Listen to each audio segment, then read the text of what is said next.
Emma Goldman, fierce anarchist and feminist orator, agitator, organizer, opponent of war. When the World War broke out in Europe in 1914 and before the United States entered the war, she gave this speech in San Francisco. Is it love of one's birthplace? The place of childhood's recollections and hopes, dreams and aspirations?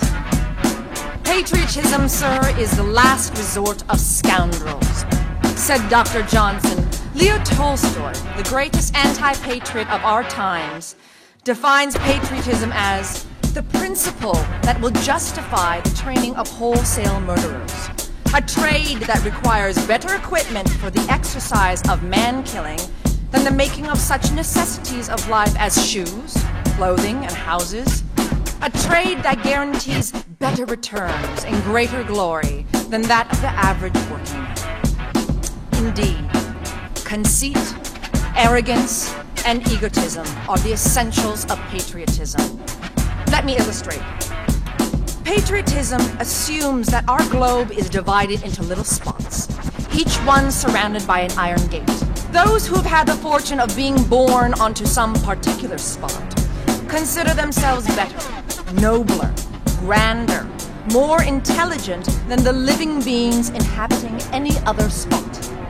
It is, therefore, the duty of everyone living on that chosen spot to fight, kill, and die in the attempt to impose his superiority upon all the others. The inhabitants of all the other spots reason in like manner, of course, with the result that, from early infancy, the mind of the child is poisoned with the blood-curdling stories about the Germans, the French, the Italians, the Russians, etc. When the child has reached manhood, he is thoroughly saturated with the belief that he is chosen by the Lord himself to defend his country against attack or invasion of any foreigner.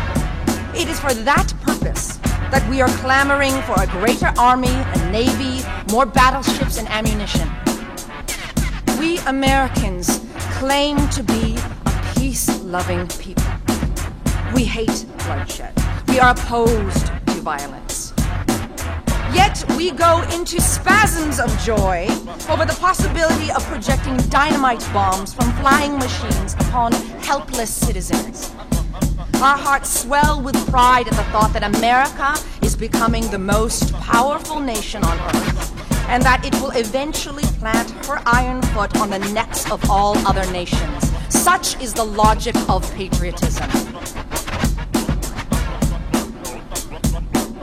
Thinking men and women the world over are beginning to realize that patriotism is too narrow and limited a concession to meet the necessities of our time.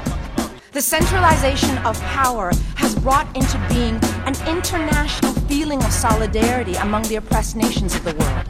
A solidarity which represents a greater harmony of interests between the working men of America and his brothers abroad than between the American miner and his exploiting compatriot. A solidarity which fears not foreign invasion, because it is bringing all the workers to the point when they will say to their masters, "Go and do your own killing. We have done it long enough for you."